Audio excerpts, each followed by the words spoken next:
Welcome to the DB&J Wrestling Podcast. I'm your host, Turnbuckle Jim, and with me are... Hey, this is Donnie. Chair shot, Donnie. Fast Count Brian, how's it going? It's going good. It's going good, guys. All right, so in this episode, we're going to review Raw from Monday, March 17, 2014. And I think if you had to skip one Raw between now and or between the last pay-per-view and WrestleMania, this was probably it for me. Then we'll be going to WrestleMania 18, which is my pick for this for our pay-per-view, our retrospective on WrestleManias. So that's going to be pretty fun.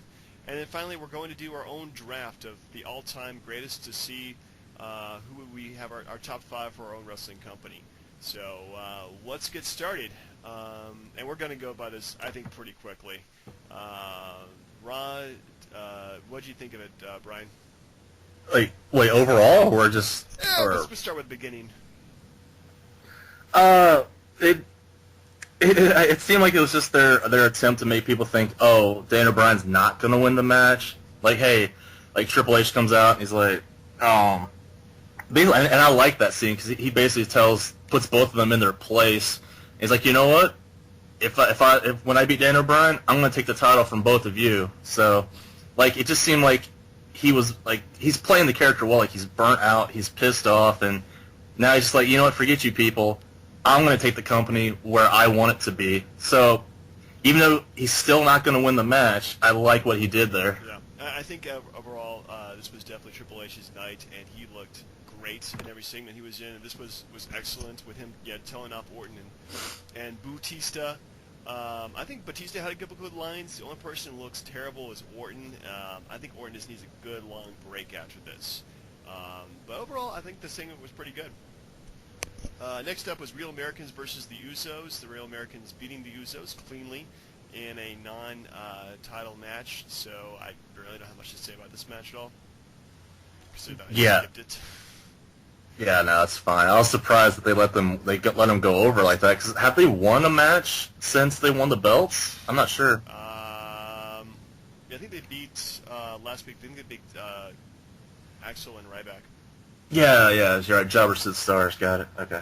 So Donnie's been a little silent because Donnie didn't see too much for Raw last night, but we'll pick that up as we move along. Nah, the ice storm that slammed Raleigh with a whole tenth of an inch was just enough to knock out power, so I saw the last 45 minutes. Was that Raleigh? Woo! North Carolina? Hey, feel free to add some perspective, though. It always helps. Yeah, did you guys say, so Triple H is putting him, possibly giving himself the same stipulation as Daniel Bryan, right? He's giving the exact same stipulation. Yeah. Whoever wins their match goes into the main event, which I think is a cool stipulation because even like Triple H versus those two buffoons is good. Right. Because, honestly, the idea of Batista versus Orton just sickens me. Does anyone else have, like, Star Wars in their heads, like student versus the teacher kind of thing? We'll get to that eventually. But okay. Yeah, there was a Star Wars moment, I think, in WrestleMania 18, which we'll get to. Anyway, up next, I think, was the St. Paddy's Day match, Sheamus versus Titus O'Neil. And I was just distracted by Christian on the commentary. What'd you think of it, Brian? Yeah, same thing. I was a little disappointed that, I mean, it just seems like they're going to throw everybody in a 30-man match, which it better be really entertaining because it's going to have to take up a good chunk of time if so many important people are in the match. Yeah, with so many storylines, too. I think a lot of guys would probably be doing double duty that night, like the Royal Rumble. Did you notice that Hornswoggle's back and looking really different? Couldn't he have just gone away? I mean, he did enough as the anonymous GM and the last cruiserweight champion. I mean, yeah. Did you guys remember that? Like they retired the cruiserweight belt on Hornswoggle. No, I don't remember that, but that is actually really horrible. In fact, that my opinion of Vince McMahon is so low anyway that it's not gonna make it any lower. I just Googled a picture of Hornswoggle's new look, and he looks like Chumley from Pawn Stars. Just wanted to point that out. All right, well, thanks for that reference. I don't get Donnie, but I gotta Google Chun-Li now from Pawn Stars. All right, next up was a John segment where he replies to the Wyatt family. I thought this was okay on both their parts. I did like Wyatt had a great line about John Cena's plastic girlfriend or plastic wife. I thought that was pretty awesome. Nice. Oh, wait, so they made up? Is that a spoiler for Total Divas Season 2? I don't care. Does anybody... Do you guys watch that show, honestly? Is that like actually on TV or is that an internet show? Total Divas is totally on TV. Oh, wow. Yeah. I did not know that. Yeah, just to try to keep things on the up and up, I mean, the fact that they're not naked, I don't care. Yeah. I'm just being honest. Like, I mean, let's call it is what it is. It is what it is. But anyway, I thought that was a pretty decent segment. Moving to our kind of halfway through main event, which is Daniel Bryan versus Randy Orton in a no DQ match. And like any other Daniel Bryan match, I thought this is pretty good. But again, it's just making Orton look weak when he gets, at the end of the match, speared by Batista and then pinned by Bryan. So, what'd you think about it, Bryan? I hope I'm wrong here, but I get the feeling that they're gonna make like this is pushing towards an Orton face turn, to where it's sort of like he gets beat down so much he's got to prove himself, but not in a sucky way that bores the hell out of people. Yeah, he's boring me right now. So. Yeah, I just get the feeling he's gonna come back like as a good guy after this whole thing's over with. Yeah. Well, I think again they just give him some time off. That guy's been working non-stop since SummerSlam. So. Anyway, moving on. Next segment was Paul Heyman doing some kind of video highlight of Brock Lesnar destroying Undertaker. Just a hype-up video. I thought it was okay, but not really worth TV time. Is it okay? Maybe I don't know what you guys think about this. Definitely something Donnie can add to, but I get that they have these high-profile guys for these matches, but I'm tired of the talking. Like Cena with the Wyatts. Why aren't they wrestling? Like, why isn't Brock Lesnar there? Where's Undertaker? Like, somebody should be in a match just so you can see them on TV. I think in the case of Cena and knowing how stiff Bray Wyatt tends to be, I think they're trying to keep them apart because they don't want to take the risk of him hurting himself. And probably the same with Undertaker and Brock as well. Like, they've got so much tied up into that match that if one injury happens, like, it could wreck the whole show. So I think that's what they're doing. Now, we pay the price as fans. It really kind of screws us because we're left with, well, this for the until WrestleMania, and that kind of sucks. But I understand why they're doing it. It's a drawback though. Yeah. Next up was a nice little segment between Triple H and Stephanie McMahon. Stephanie's mad that Triple H has put himself into the match and may win the championship, and then be on the road all the time like he's not already, and defending the belt. What do you think about it, Brian? Yeah, the whole thing about being on the road seems kind of flawed because you look at it right away. It's just a terrible excuse, but I don't know. Other than that, I just didn't really care. I mean, maybe Triple H is thinking, hey, Cena's had the belt more than me. I can't let that happen. Maybe. Next up was another throwaway match, Fandango versus Goldust. I think Goldust got the win here, but really at this point, who cares? I think the Fandango character is only there because of Summer Rae, and I think he can go and she could stay, to be honest with you guys. Yeah, I just, the only person I feel bad for in this whole thing is Chris Jericho. Yeah, he jobbed to a freaking dancer. Do you think on the Raw right after WrestleMania that they're going to bring him out there and try to recreate the magic from last year? No. Okay. Wait, what magic? Like the light bright jacket, or? No, Fandango last year, the night after WrestleMania, how the crowd just basically took over the whole show singing Fandango's song the entire time. Yeah. I think they're kind of done pushing him now. Yeah, even the fans are done with them. Fandangoing is out. Yes. Yesing is in. Moving on to, I thought it was an excellent segment. Kane calls out Jerry Lawler. He brings out the Shield to beat up Lawler. Shield turns on Kane. I thought it was a nice little face turn. What do you think, Brian? I mean, it's going to happen eventually, but I mean, all this build-up, like with the Real Americans, or excuse me, hold on. Sorry, I had to cough. With the Shield, like they're turning these, like they're keeping these guys intact, but you're waiting for it to explode, and it's just each week goes by, I'm getting more and more curious when that's going to happen. Yeah, at this point, I don't think they're actually going to be breaking up anytime soon, especially with them acting all solid like that. So, I'll be interested. Don't you think that that's like deflating or like pushing back the Roman Reigns push that he got at the Rumble? Not necessarily. I think they do a Shield face push. They could probably make Roman Reigns still give him that push and still keep the Shield together. So I think it'd be cool if they stick around. Roger. If anything, they have a good look just being together because they all kind of mesh. I mean, really, they broke up and keep the same look. It would be weird if they broke up and changed their look. That would be weird. Keeping them together just I think works all the best for all of them. So why not? Okay, works for me. Yeah. Next up is a Divas segment. All I gotta say is AJ Lee needs a freaking win sometime because this is just pathetic. Are they She's the punishing Randy her? Orton. Yeah, why not? She's the Randy Orton of the Divas division.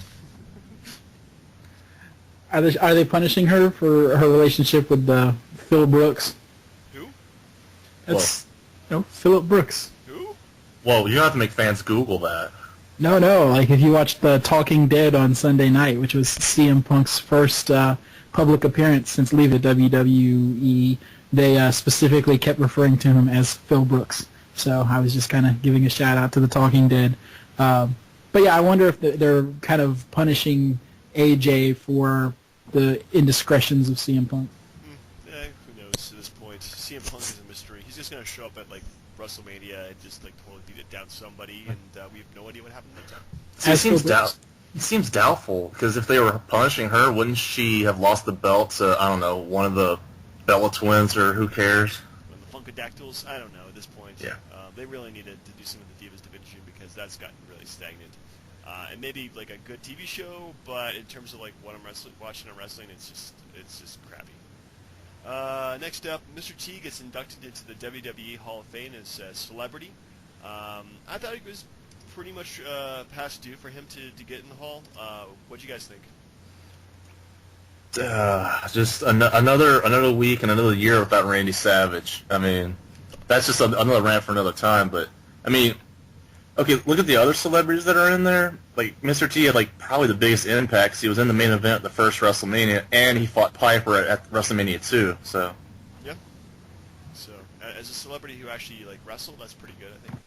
Who do you think inducts him? I mean, I think it's probably got to be Hogan, but I think Hogan's probably the obvious choice. Right. I know him and Piper have some bad blood, so that would be interesting to see. I don't know, maybe the rest of the A-team? Face. Face, yeah. Alright, so next up was the 8-man tag team match, so everybody's on the same page. So it was Big Show, Dolph Ziggler, Big E, Mark Henry, defeating Ryback, Curtis Axel, Alberto Del Rio, and Damien Sandow. And I thought it was just, pretty decent match for an 8-man. What'd you think, Donnie?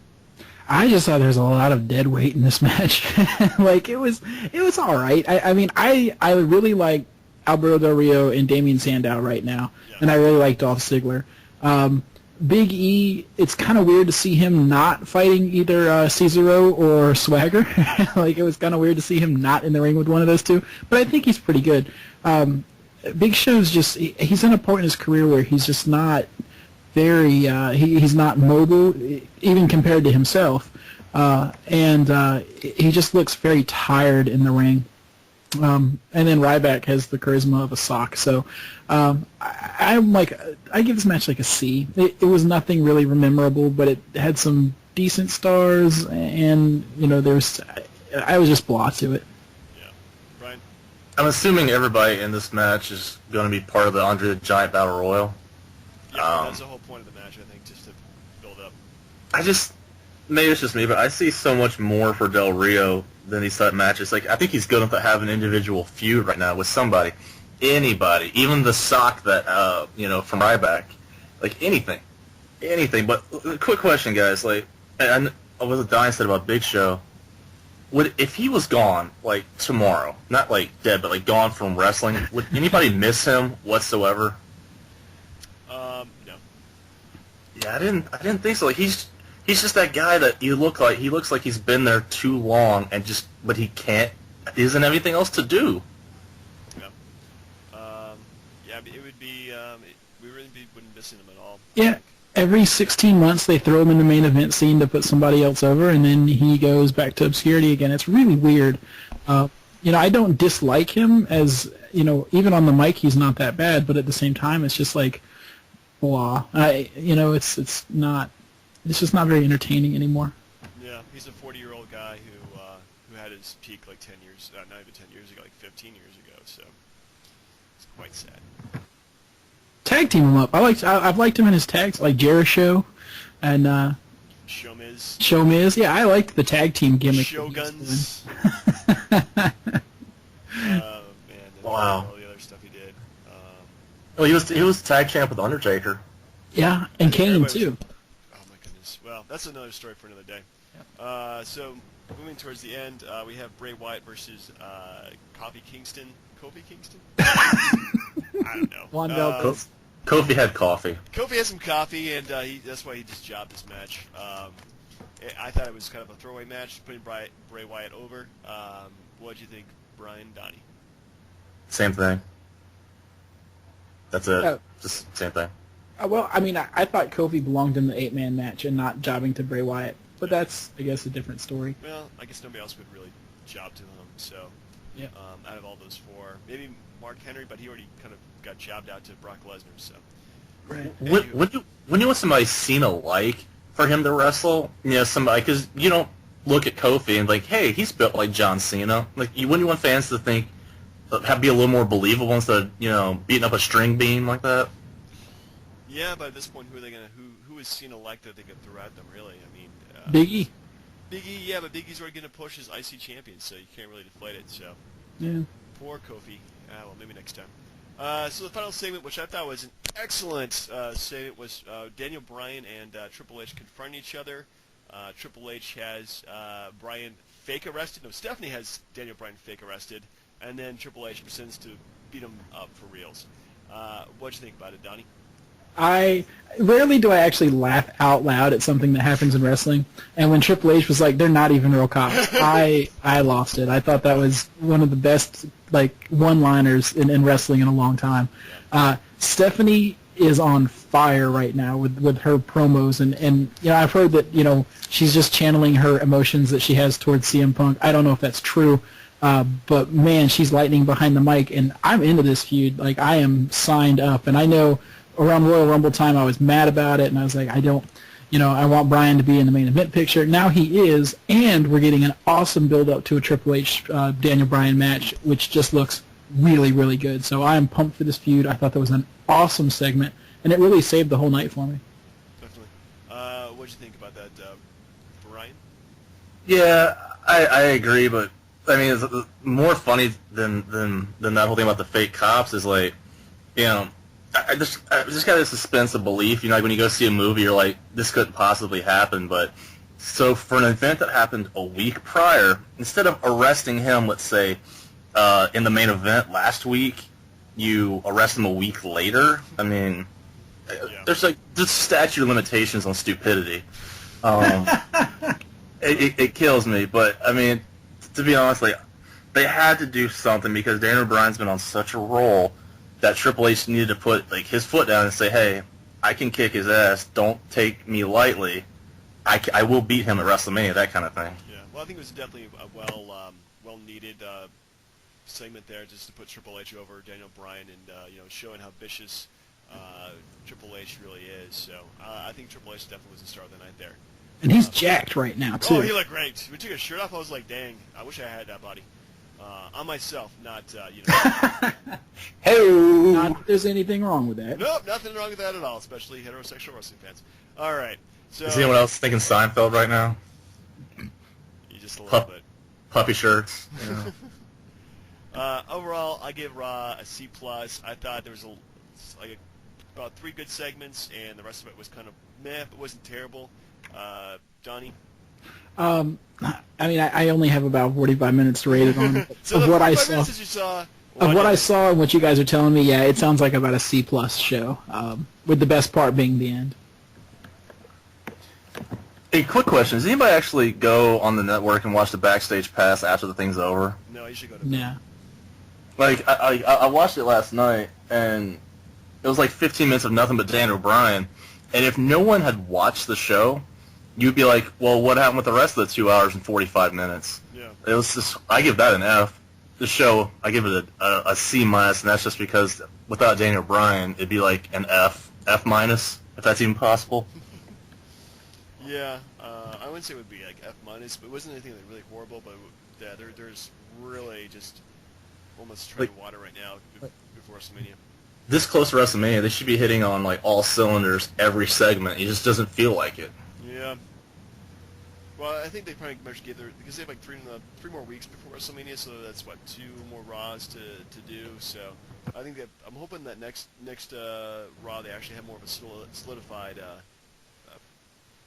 card up there. So Yeah, they got to get a stare down again between Brock and Undertaker. Like they've got to get those two in the same place. yeah.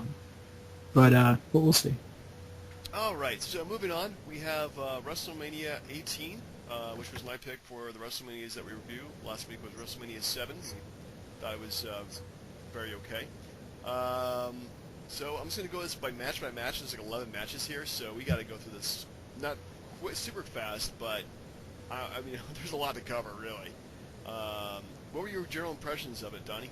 I love this WrestleMania. I think this WrestleMania is definitely in my top half, probably in my top 5. Like it's it's pretty close. It might be like 6 or 7, but there's some really good moments here. Yeah. So I'm a big fan of this one. Brian, what'd you think? I enjoyed it except for the main event, but we'll get to that when we get to it. Well, we'll just do match by match here. So we have the opening match. Rob Van Dam defeated William Regal. Did he go by Steven Regal in WCW? Am I completely insane here? Okay. Yeah. Lord Steven Regal. Lord Steven Regal. I just thought about it this week. I'm like, wait a second. He went by different names. I never paid attention to that. I thought it was a pretty good opening match. Rob Van Dam winning the IC Championship. Definitely different styles, but they mesh really well.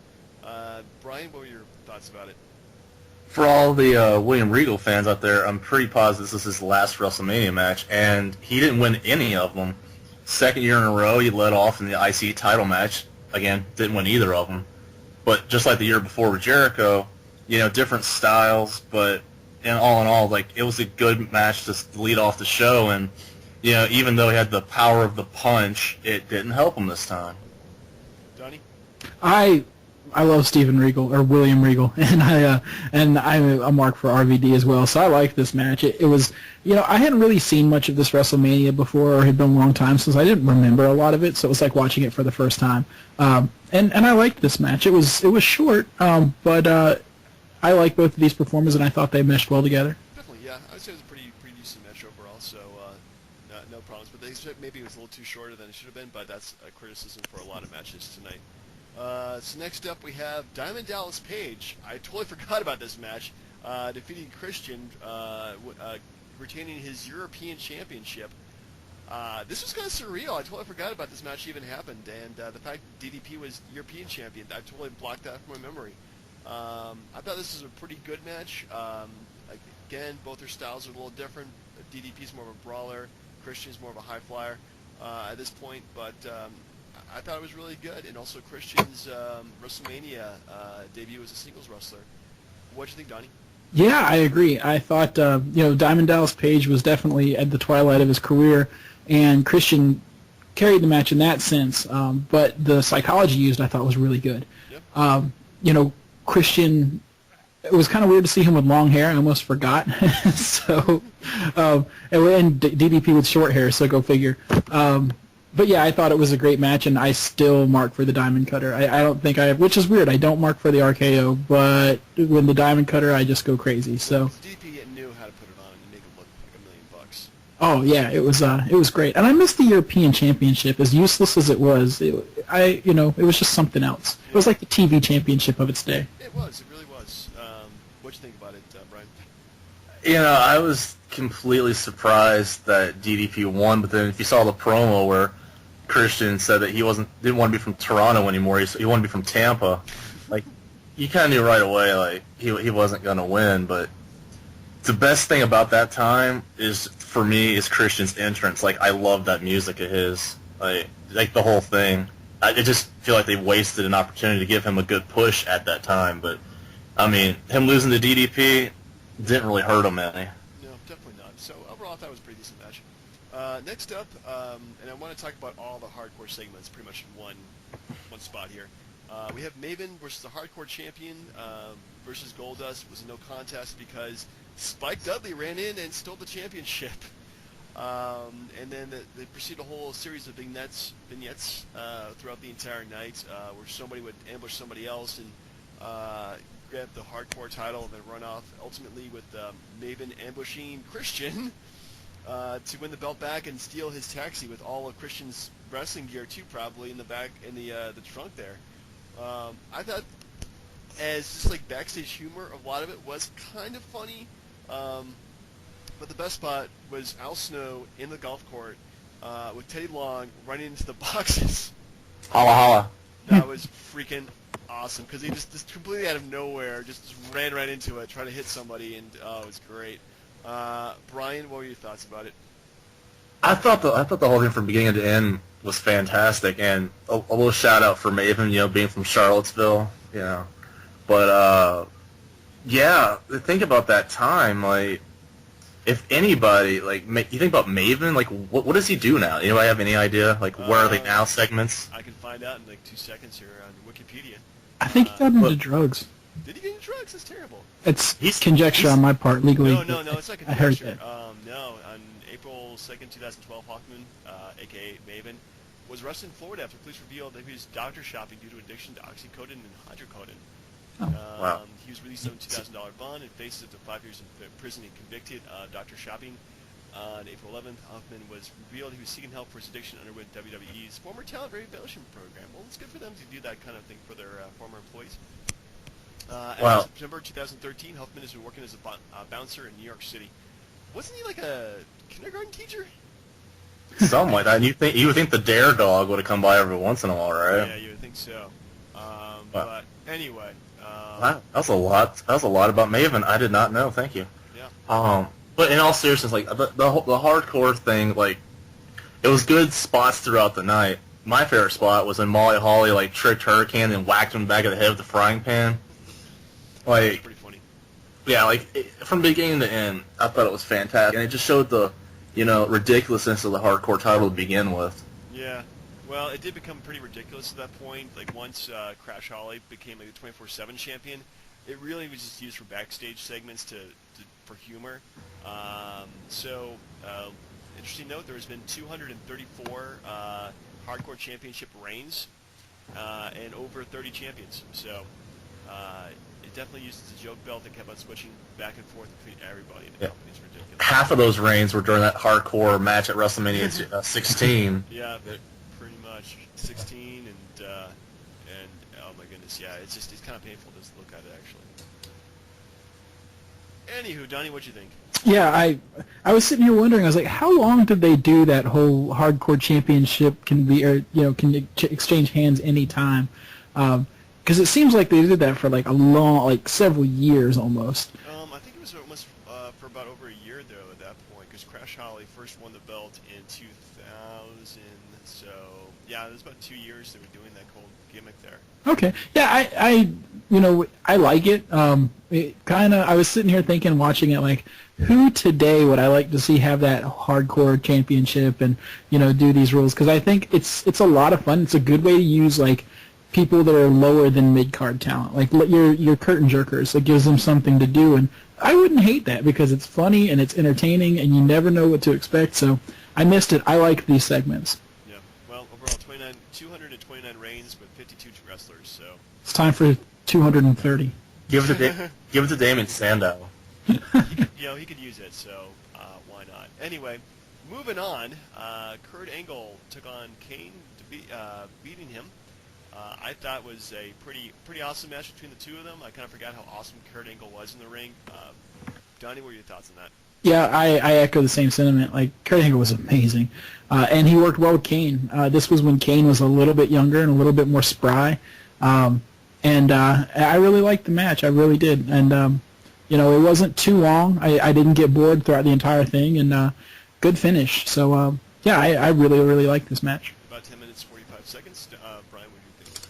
I'm honestly completely opposite. I felt like, no knock against Kane, but Kurt Angle, I felt like they could have done so much more with him. Like, he was a champion, but like in these a lot of his WrestleManias, he didn't have main event type matches. Like I thought his match with Kane was sort of like, here, just have somebody, just go with it. Yeah. The match itself was good. I mean, Kurt Angle was the man, and I forgot what he looked like when he had hair, to be honest. But yeah. And by the way, that's like one of the last times you hear his music without a "You Suck" chant. So that's interesting, by the way. Yeah. No, I think the "You Sucks" were automatically in my mind anytime I hear his music. Uh-huh. It's just part of it now. So next up we have The Undertaker taking on Ric Flair in a no-holds-barred match. I thought this was a pretty damn cool match. We had the Biker Taker coming out, and it was really, I mean, I remember this being pretty vicious feud between him and Ric Flair. Ric Flair being half the owner of WWF at the time. So what'd you think about it, Brian? I don't know how much more I could say because I already put it in my top 5 from last week. But I just think in the context of the card, like it was the perfect match. Like it was like Flair, even like north of 50, took it to Booger Red, as JR kept saying, which we never really got an explanation for that. That's one of those wrestling mysteries right there. Maybe he had a bloody nose and he had a booger problem. Not the point. But the match itself, like I said, was entertaining from beginning to end. There was huge pops from when Flair got into it, when Arn Anderson showed up, but there was just no taking down Undertaker. Yeah, this is also Ric Flair's second WrestleMania, returning after 10 years from WrestleMania 8. Donnie, what you think? Wow. Yeah, I definitely marked for Arn Anderson coming out. That spine buster is a thing of beauty, and I think that's almost, as far as I know, that's like the last time we ever saw him do that. This was. Go ahead. Oh, I was gonna say pretty much. I think that was the last time. Yeah, I thought this was an outstanding match, and it brings me back to the early days of Ric Flair and Undertaker when they were feuding with Hogan in the early '90s, and thinking of them then and how they morphed into what they were for this WrestleMania. It was an excellent match, and I think it's probably my pick for wrestling wise match of the night. Like it was awesome. Yeah, I think it was pretty good. It's probably my second favorite match of the night. So overall, I think it was, definitely A+, Hall of Fame match right there. Next up, we have, you'll probably like this, Brian, Edge defeating Booker T in a singles match. I thought this was a pretty good match for the both of them. Again, it was too short for two guys who probably could have gone five times the length that they gave them. But what they gave them, I think was pretty good. We'll start with you, Brian, because you're such a Booker T fan. Yeah, about that guy. Did you know he was in jail? I don't know if they ever mentioned that enough, but No, really? yeah, Booker T. Yeah, I actually mentioned the Triple H rivalry, the next Mania, but the thing about it, it's just ridiculous. From if we had like a top 10 or top 5 of stupid gimmicks for a WrestleMania match, a Japanese shampoo commercial, that's right up there. So they had a match over a shampoo commercial, and if you saw the match at the beginning, a guy had a sign. He held it up and said they're fighting over shampoo. Like that in itself just was ridiculous. As much of a fan of Booker T as I was, I mean, it was good that Edge got that push, like that singles push, because he started wrestling bigger guys like Booker T, Kurt Angle, those kind of guys, but. Like, the fact that his finishing move was the execution, that was lame. Totally lame. The educator, like he was a good wrestler, but his moves, the names sucked out loud. Donnie, what'd you think about it? Yeah, the pun moves, I didn't... Oh, God, the pun moves. Oh, no. Yeah, however, I did laugh when Edge attempted the Spinneroonie himself. That was pretty good. Yeah, I was like, oh, okay. I like both of these guys. It just seems like the match never really got a chance to get off the ground. Maybe with more time or with more on the line. Yeah. But it was a decent match. It was, I didn't hate it, but it just seems like these two could have done a lot more. Yeah, I did think they could have taken this match off the card, and I would have no problems with that. No offense, Brian. Hey, you know what they could have done? Made a shampoo on a pole match. Ooh, that would be much better. Well, maybe next year WrestleMania. So next up we have Stone Cold Steve Austin defeating the NWO's Scott Hall in a singles match. at this point, these guys are almost done with their careers. Stone Cold looked okay. Scott Hall just looks sad. And I remember the main storyline was that the NWO was coming back, and they're picking on the big names like Steve Austin and The Rock, and running them down. And the NWO, they tried to continue the whole thing till about, remember in the summer, I think, they had that infamous plane flight back from Europe, and everybody just got in trouble, and they fired Scott Hall, and Kevin Nash never went anywhere after that. What'd you think about the match, Donnie? Yeah, actually, this match has my favorite selling of the Stone Cold Stunner of all time. When Scott Hall takes that last Stone Cold Stunner and then, like, pops right into the air, it seems like he goes, like, 8 feet in the air, the opposite direction. Like, it's so comical, but hilarious. Like, I love it every time. So that alone made me like this match. I miss Stone Cold. Like, I feel like we got cheated of a couple more good years from him, but that's neither here nor there. It was obvious Scott Hall was strung out at this time, and kudos to him for putting his life back together. Now, back then, yeah, this match was it was Steve Austin, so it automatically at least gets a B, but not much more than that. Yeah, what do you think, Brian? The match that should have never happened, because if memory serves me right, Austin was supposed to fight Hogan, but they had some kind of, I don't know, money issue or backstage issue. And let's be honest, would Austin and Hogan have been bigger than Rock and Hogan? Yes. See, I thought so, just because, we'll get into it later when we come up to Rock and Hogan, but the match itself, you could have taken this off the card and I wouldn't have cared, because there's no way that Scott Hall, even with Nash out there, was going to beat Austin. Like, there's just no way. Like, so, like, you know, despite what Hall did, there was no chance he was going to win. So I just was, like, you know, breezing through the match, waiting for it to be over. Yeah. I just kind of wish that Kevin Nash fought Steve Austin instead. I think that'd be better, because Kevin Nash has been champion, Stone Cold's been champion. Scott Hall had never got to that level, so, yeah, he's always been upper mid-card at best. It is a rare day when anybody wants to see Kevin Nash fight over anyone. So kudos to you, James. Yeah. Think about it. Nash's health had to be that bad that a strung-out Hall would give Austin a better match. Ooh, yeah, that's pretty sad. Anyway, moving on. We have our throw everybody in a tag team match, which is Billy and Chuck, the APA, Dudley Boys, and the Hardy Boys. All going at it for the belts with Billy and the Chuck. I forgot these guys were champion again. I probably blocked it from my mind. It's just so...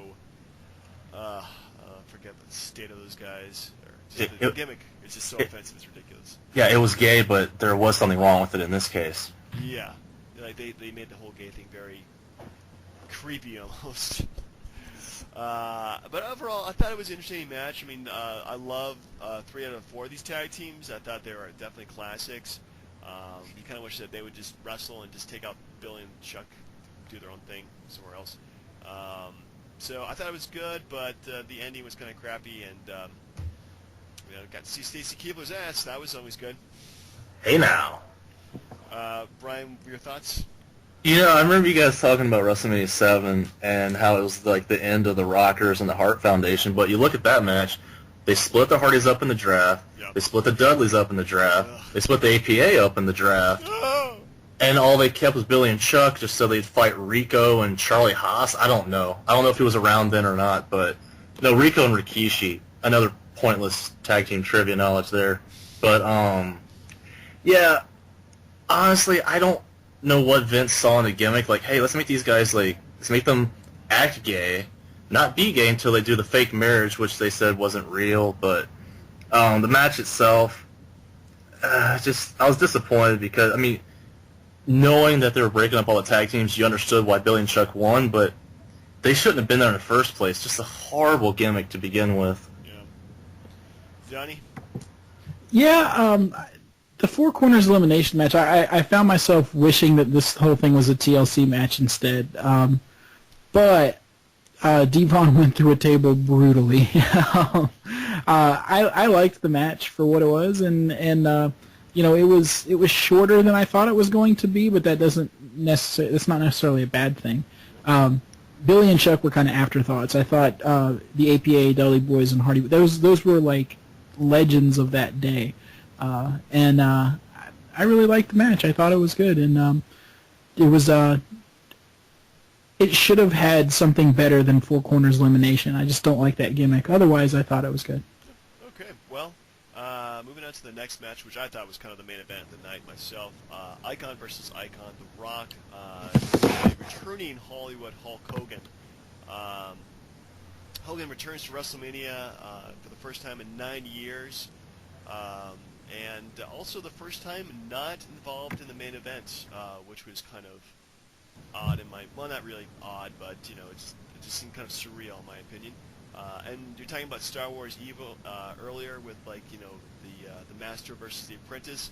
I thought this match felt like Luke Skywalker versus Darth Vader.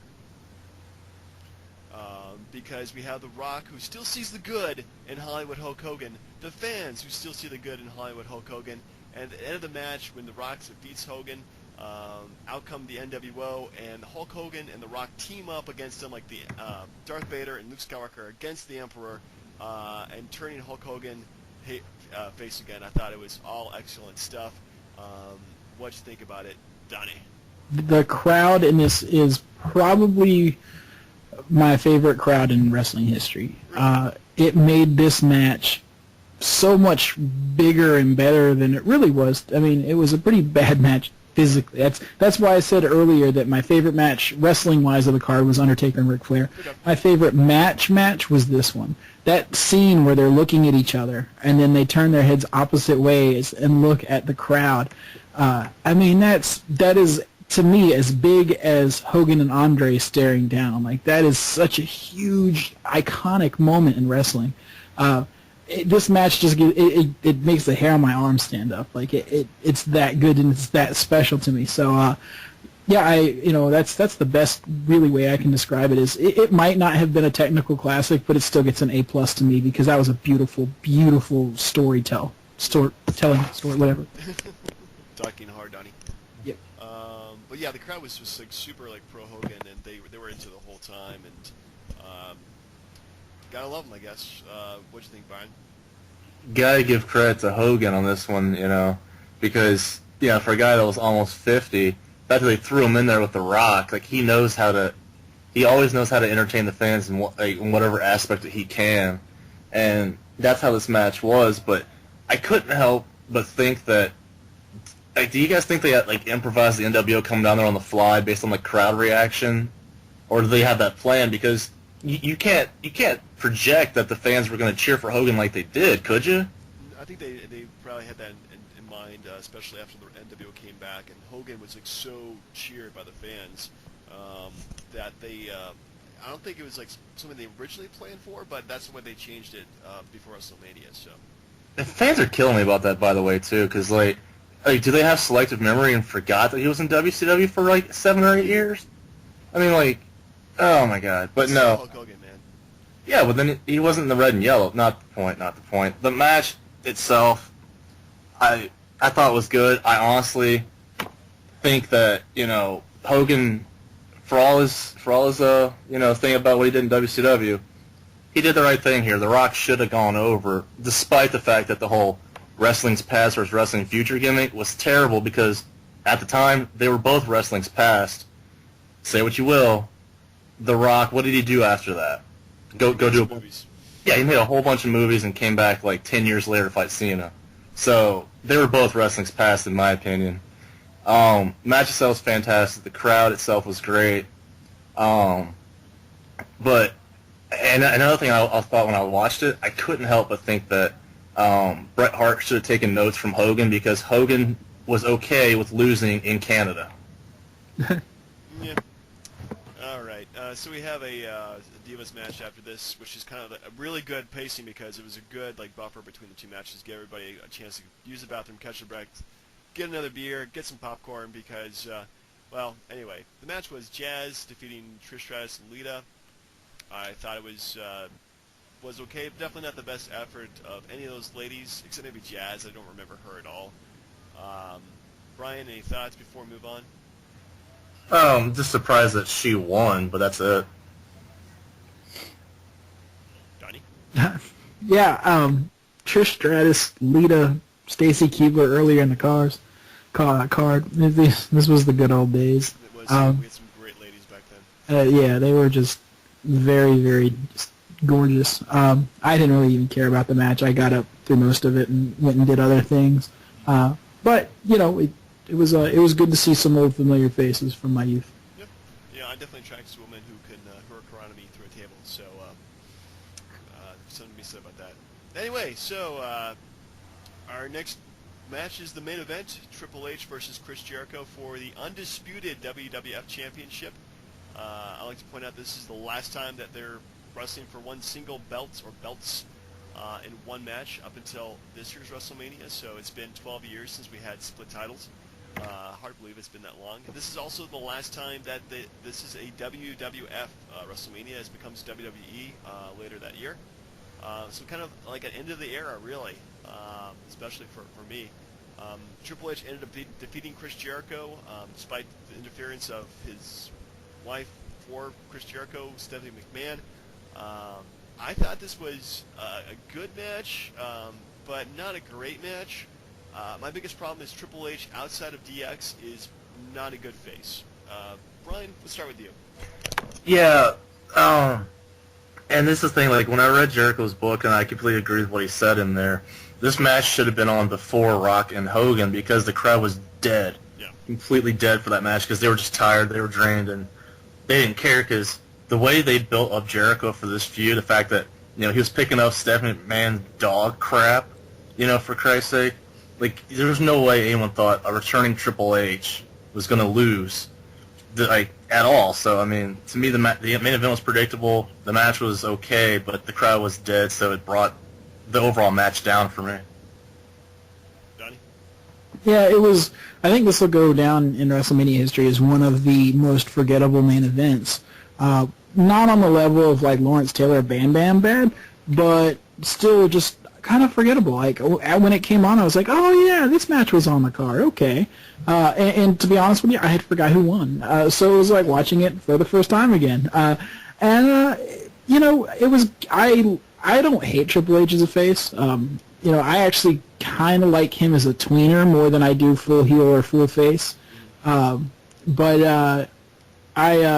was decent. Chris Jericho did his best, but I do agree though that the crowd just being out of gas kind of killed the heat on this match. Yeah. This WrestleMania was almost 4 hours long and had a lot of, I thought, like unnecessary stuff. Like they had saliva playing. Yeah. For part of it, I actually just skipped over the beginning of it because I'm like, this has nothing to do with wrestling. Very much overproduced. It just went forever. It's like almost like Wrestle Marathon at that point. Did anybody watch it all the way through, like all 4 hours or so?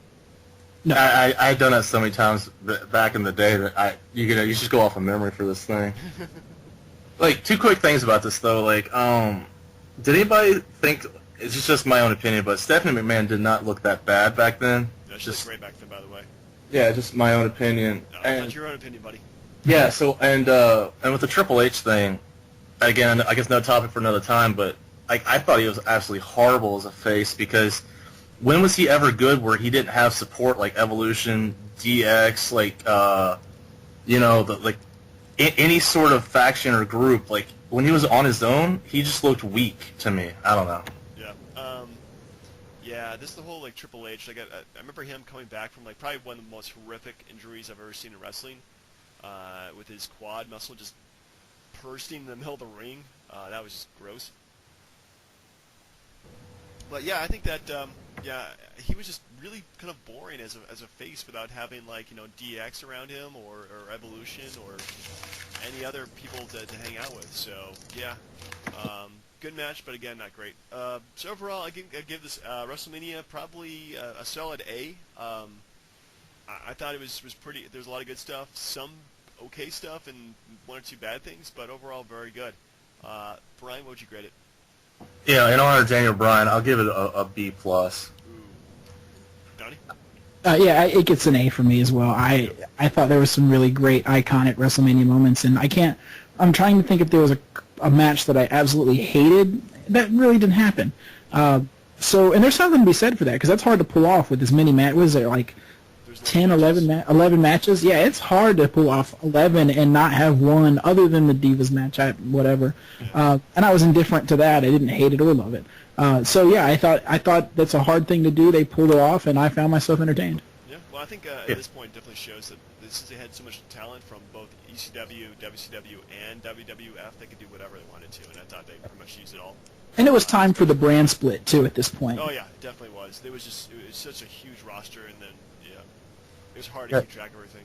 All right, you guys convinced me. I'll make it an A. And by the way, I got the match, Triple H Jericho match playing right now. And it's hilarious because like you see Triple H up with Stephanie in the pedigree, and she's struggling. I'm like, she's down there and she's struggling. Come on. But anyways, so yeah, A, solid A. Solid A. All right. Well, that concludes WrestleMania 18. Next week we're doing, I believe it's Donnie's choice, WrestleMania 25. Yes. So looking forward to seeing that. You know what's crazy about it? See, I had WrestleMania 7. You had WrestleMania 18. You add them together. Yeah, WrestleMania 25. Oh, wow. I didn't even do that on purpose. That's pretty awesome. Yeah, that is. All right. Okay, well, our final segment tonight is we decided to do a top 5 list of what... well, Donnie, you explain to us because it's your idea. Sure. The idea that I had was that all three of us are tasked with starting a wrestling company, and we can pick 5 people from history to found that company. Brian brought up a really cool audible to say, let's instead of everybody picking the same 5, which could have happened, or have a lot of similar people, let's do a draft instead. Yep. Great idea, great idea that came to be. So that's what we're going to do. Start off with the first pick, and then we'll go 1, 2, 3, and then 3, 2, 1, 1, 2, 3, sort of like a snake draft.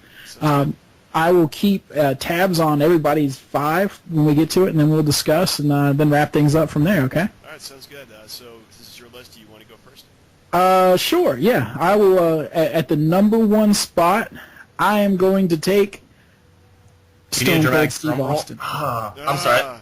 I didn't mean to cut you off. Did you need a dramatic drum roll or anything? Or? Oh, yeah, we can do that. I'll say it. Well, I already said it. I kind of ran over you, so my bad. Oh, no, that's fine. With the number 1 spot, I took Stone Cold Steve Austin.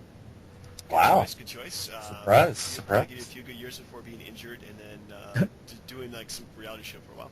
Yeah, this is all people at the height of their careers, by the way. Oh, yeah, I understand. That's pretty much what we're going for, is like these people like at their pinnacle. Brian, I believe you're number 2. Yeah, real quick, avoid drafting Owen Hart, and you'll have Stone Cold for like 15 years. See, I kind of like these drafts, but I wanted to do it like a basketball team. So I want my point guard, like my first guy to be like the distributor, a guy that can, set the tone, that can get a match with anybody. So I went with Ric Flair. Ooh. Right off the bat. Nice. Okay. Well, I kind of went the same thought. I have thought about a guy who has been solid for as long as he's been with wrestling. Give me plenty of length to go with, and a great gimmick, great look. I'm going to go with The Undertaker. Wow. Oh. Yeah. That's right. Yes, that's a really good pick right there, because he was on my radar. He almost went first, because it's so important to have a dominant big man, and he is that. He is he's good at everything. So that's a great pick. Granted, I probably have to give him a manager for a few years just so to talk for him. But yeah, he's been phenomenal. He's been around since '91, and he's just been gold ever since. Number 2, because he has not been taken. He was not on my list because I expect him to be gone so soon. So I'm going to go with Shawn Michaels. Dang, you starting out with Undertaker and Shawn Michaels. That's a strong nucleus. First match will be Hell in a Cell. Wow. Yeah. Way to go. So now I can't retire Ric Flair anymore. Jeez. I guess it makes my decision a little easier, but I'll go with Bret Hart. Ooh. Very nice. So yeah, Ric Flair and Bret Hart is the nucleus. I think you've got a stable pretty much built on technical wrestling with a excuse the pun, with a flair involved. Woo! Yeah, I think that'd be pretty cool. Well, my second round pick is going to be Macho Man Randy Savage. Nice. Nice. I think between him and Austin, it kind of gives a little bit of an edge to the entertainment, but at the same time, some pretty quality matches, and that's kind of what I'd like to do. Hey, question with that: are you going? Does it matter which Savage? Because I thought his NWO Savage was really good. Actually, I preferred Macho Man WWF time frame. Now, Macho Madness wasn't too bad, but he was just too roided up. I liked him more as like a lighter, faster version. Yeah, the Macho Man before he won the title was fantastic. Like seeing his early matches, so good choice. And for the third round, my first pick of the third round is going to be Kurt Angle. You suck.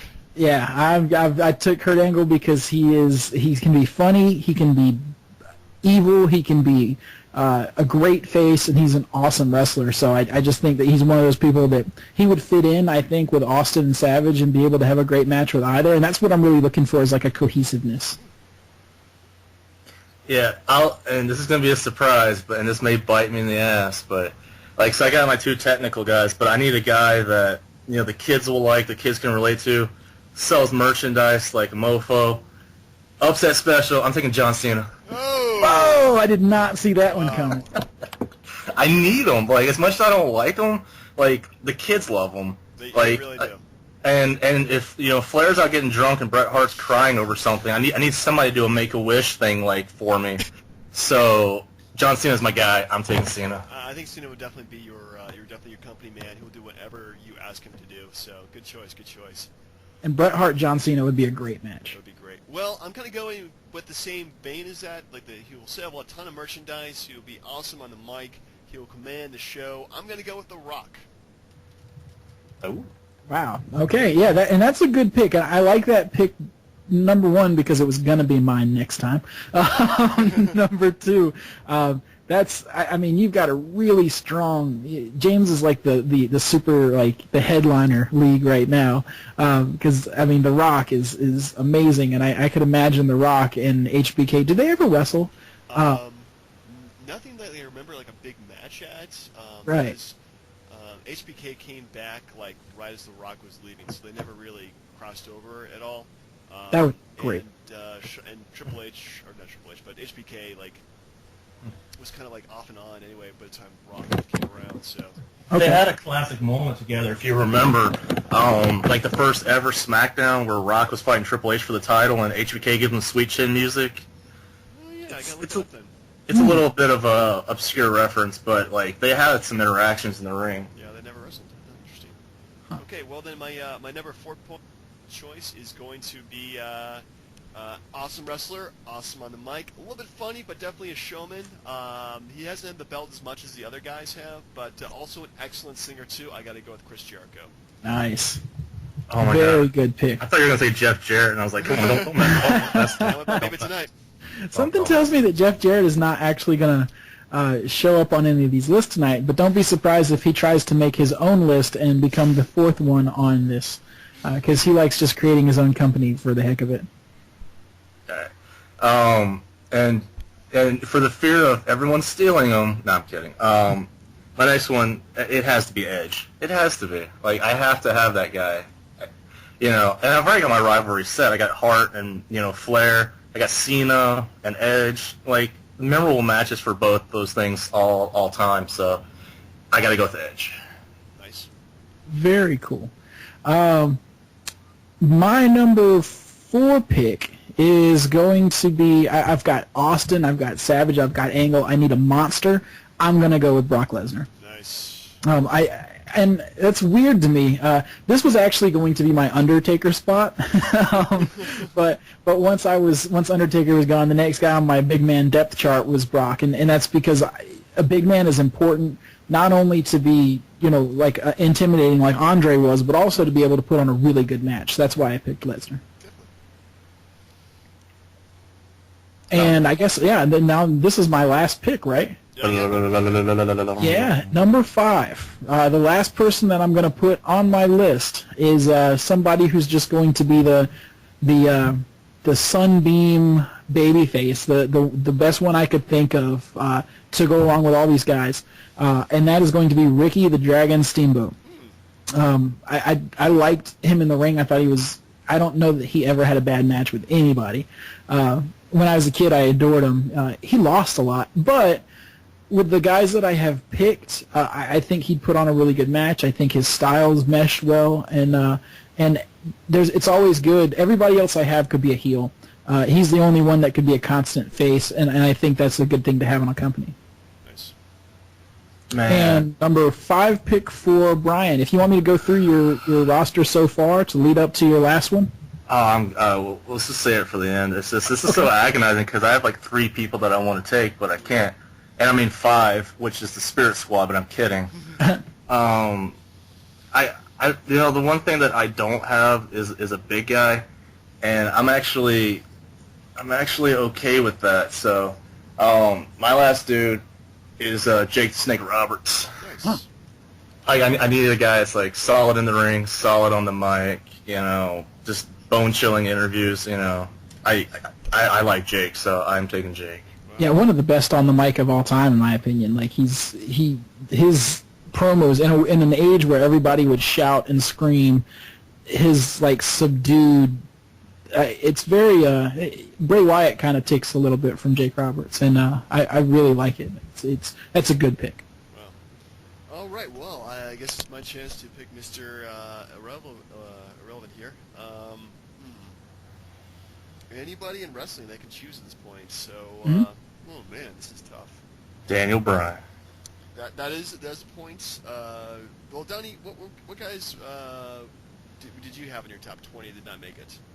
So far, that have not made it are Kane. For the big guys that were on my depth chart are Kane, Vader, and Andre. Another one that's on my depth chart here is Sting. And I've also got Ravishing Rick Rude, Arn Anderson, and Mr. Perfect. I wanted Rick Rude so bad. And Andre. And CM Punk. I forgot CM Punk. I forgot CM Punk too. He's on my list. Oh, there he is. All right. So we've got our, Donnie Wrestling Federation, Brian Championship Wrestling, and Extreme Championship James. You might want to make trades at this point. I think I'm good. I'm really good with my roster too. You did pick Punk, right? Oh crap! He just left on me. I was about to say I will trade you John Cena for Punk. Ooh, he was on my list actually, but you know what? I'm keeping Punk. I'm gonna keep Punk because the Rock can definitely sell the more merchandise there. Awesome. Very well. Yeah, Not Fruity Pebbles though. No, but I think I got some other stuff we can sell. Very well. Yeah, ice cream bars. KY jelly. Wow. Okay, well, going back through our feds that we've got here, we've got James's top 5 for his federation. He's going to have The Undertaker, Shawn Michaels, The Rock, Chris Jericho, and CM Punk. I think that's a solid nucleus, and I think they'd have a very solid nucleus. All those guys, multiple champions. I think Chris Jericho won the belt more than once, so we're good there. Yep. And pretty decent on the mic. I think I'll probably have The Rock submitting the company as my champion. Probably have The Undertaker challenge him as a big scary guy. But any of these guys can do heel, face, and just do it spectacularly. And I think overall, like CM Punk will probably be my rising star, and there's going to be a ton of great matches between everybody. So no problems at all with my roster. Awesome. Yeah, I think it's a strong roster. Brian, your roster is looking like you've got Ric Flair, Bret the Hitman Hart, John Cena, Edge, and Jake the Snake Roberts.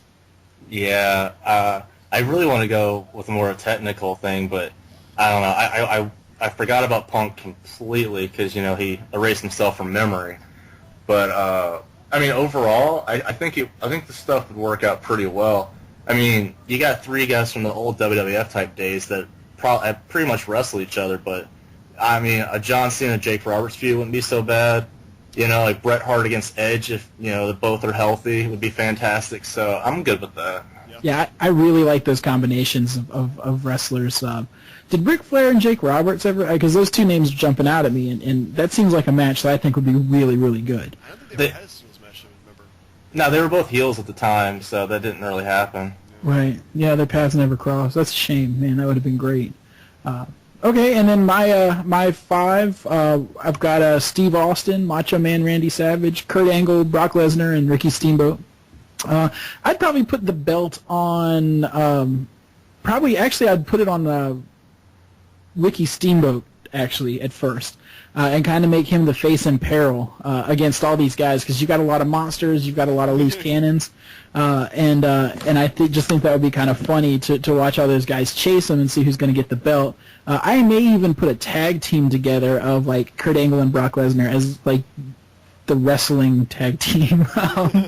But yeah, I like my list. If I had to rank these, I would actually put James's Federation first. I think he's got the most star power and ability is really good.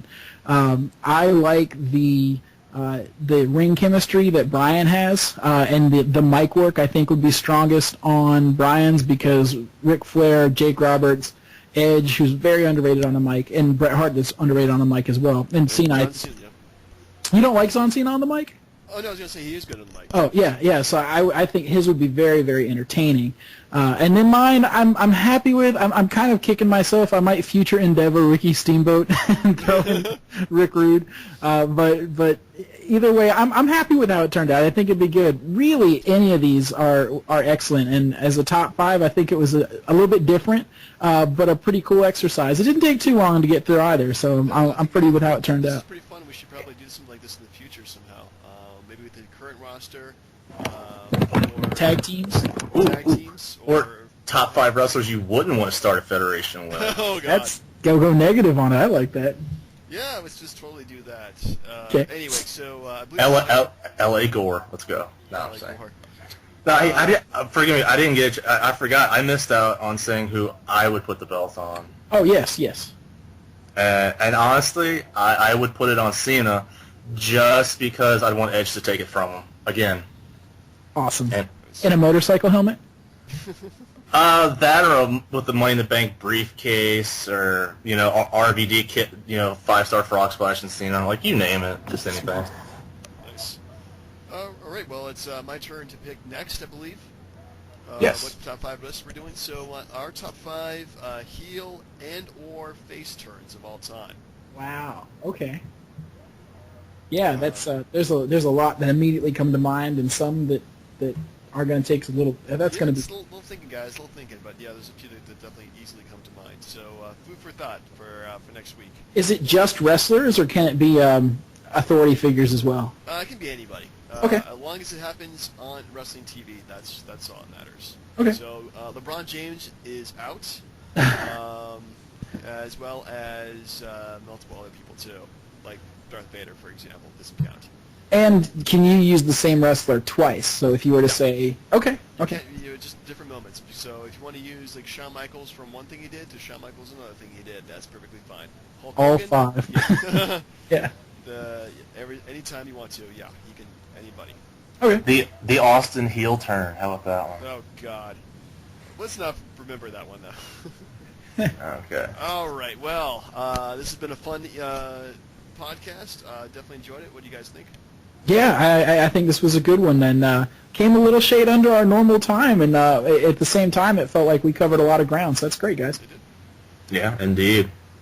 All right. Well, for the DB&J Wrestling Podcast, this is Turnbuckle Jim. Chair Shot Donnie. Hey, subscribe, tell your friends, and we'll see you next week. Hey, Fast Count Brian, and since I got a quick second, go Wolfpack tonight. Yes. And, 6 minutes. And let's go UVA. Let's see what happens in this tournament. We'll see you guys next week. Yep. With our brackets busted. All right. See you guys later. All right, see ya.